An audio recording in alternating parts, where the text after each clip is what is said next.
Hello friends, welcome to my YouTube channel. तो आज आप देखने वाले हो CSIR नेट दिसंबर 2017 का रियल एनालिसिस का पार्ट सी का क्वेश्चन। बहुत ज़्यादा मार्क्स के जो क्वेश्चन आते हैं CSIR नेट के वो रियल एनालिसिस से ही आते हैं, ठीक है। और topic wise marks in CSIR NET SET GATE exam का वीडियो अगर आपने नहीं देखा होगा तो उस वीडियो की लिंक मैं डिस्क्रिप्शन में दे दूँगी, वो एक बार आप लोगों ने ज़रूर देख लेना, ठीक है। तो लेट्स स्टार्ट द क्वेश्चन। देखो, दिसंबर 2017 में पार्ट सी में एक क्वेश्चन आया था कि which of the following are convergent, और फर्स्ट ऑप्शन दिया था summation of n equal to 1 to infinity n square 2 to the power minus n। Second option दिया था summation of n equal to 1 to infinity n square n to the power minus 2 2 to the power minus n। Third option दिया था summation of n equal to 1 to infinity 1 upon n log n। And fourth option दिया था summation of n equal to 1 to infinity 1 upon n log 1 plus 1 by n, ठीक है। अब यहाँ पे क्या बोला है, पार्ट सी का क्वेश्चन है, मतलब मल्टीपल चॉइस क्वेश्चन है, तो आपको क्या करना पड़ेगा, ऑप्शन से जाना पड़ेगा, ठीक है। तो अब देखो, यहाँ पे आपको फर्स्ट ऑप्शन ऐसा दिया है कि summation of n equal to 1 to infinity n square 2 to the power minus n, ठीक है। तो देखो, इसको आप कैसे लिख सकते हो, summation of n equal to 1 to infinity n square और 2 to the power minus n, मतलब 1 upon 2 to the power n, ऐसे भी लिख सकते हो। अब देखो, we have limit n tends to infinity an 1 by n is equal to limit n tends to infinity n square upon 2 to the power n, जो आपको गिवन दिया था to the power 1 by n। मतलब आप लोगों ने जो given दिया था उसको क्या किया, an मतलब सपोज कर लिया, ठीक है।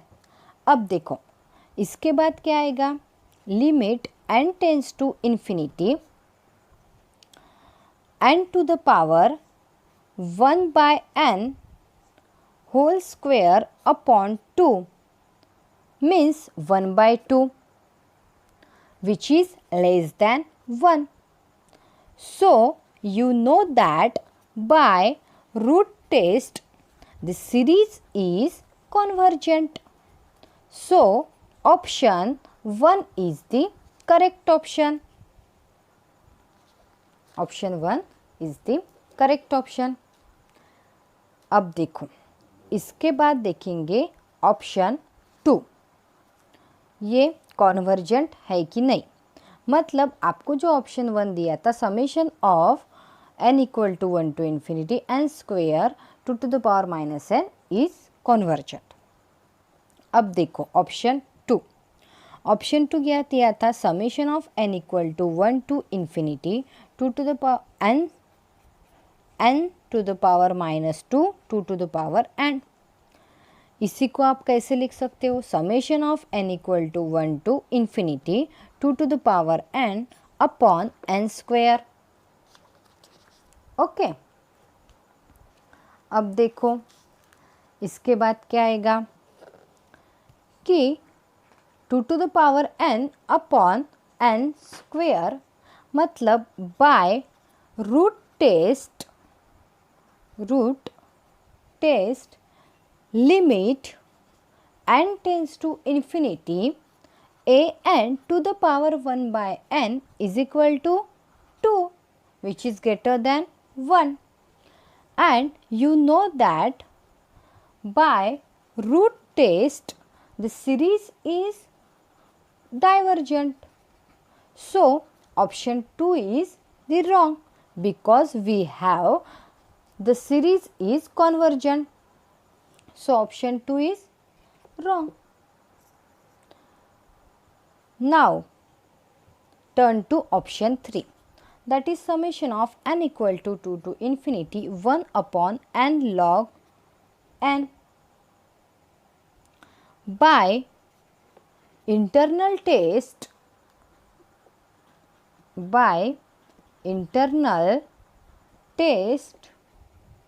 summation of n equal to 2 to infinity 1 upon n log n and integration of 2 to infinity 1 upon x log x dx behave like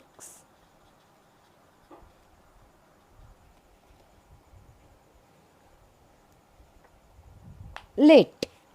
अब यहाँ पे क्या करेंगे, 1 अपॉन एक्स लॉग एक्स, ये कैसे बिहेव करता है देखो. आप लोग यहाँ पे ऐसा एक सपोज कर सकते हो, मतलब let I equal to 2 to infinity 1 upon x log x. ये जो पूरा इंटीग्रेशन है ये क्या कर सकते हो आप लोग, सॉल्व कर सकते हो. देयरफॉर लेकिन कौन सी रूल लगेगा वहाँ पे, by changing of variable and substitution. Integration तो आपको निकालते आता ही होगा. यहाँ पे मैंने आपको मेथड बता दी, कौन सी मेथड आएगी, चेंजिंग रूल एंड सब्स्टिट्यूशन. ठीक है. अब देखो उसके बाद क्या आएगा, देयरफॉर. अब यहाँ पे क्या करोगे आप लोग, खुद सॉल्व करोगे, मैं भी आपको सॉल्व करके देने वाली हूँ. देखो integration of log 2 infinity 1 upon y dy, ये जो मेथड मैंने आपको बताई है यही यहाँ पे लगाइए. ठीक है. By p test integration of log 2 to infinity 1 upon y dy is divergent.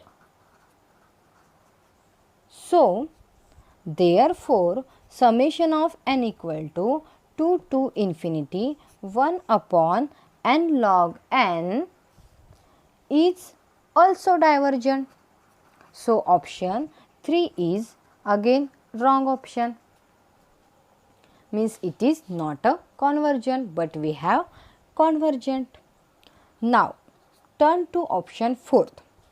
It is given that summation of n equal to 1 to infinity 1 upon n log 1 plus 1 by n.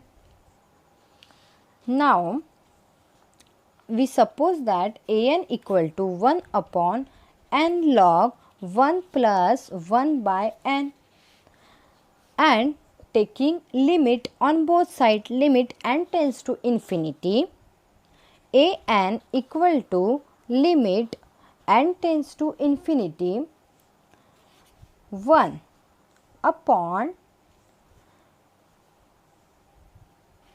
n into 1 by n minus 1 upon 2n square plus so on, and that is equal to 1, as limit n tends to infinity an is not equal to 0. Therefore implies that series is divergent. So therefore only option 1 is the correct option. आया इतना समझ में? ये हो गया आपके 4th option. आपको question क्या पूछा था कि इन 4th ऑप्शन में से कॉन्वर्जेंट कौन सा है, तो सिर्फ ऑप्शन फर्स्ट ही आपका कॉन्वर्जेंट निकला. उसके बाद की जो देखे ऑप्शन वाइज अगर गए तो वहाँ पे आपको इजीली समझ में आया होगा कि option 2, option 3 and option 4 all are incorrect option. So only option first is the correct. अगर आपको मेरा वीडियो अच्छा लगा हो तो please like share and subscribe it. Thank you for watching this.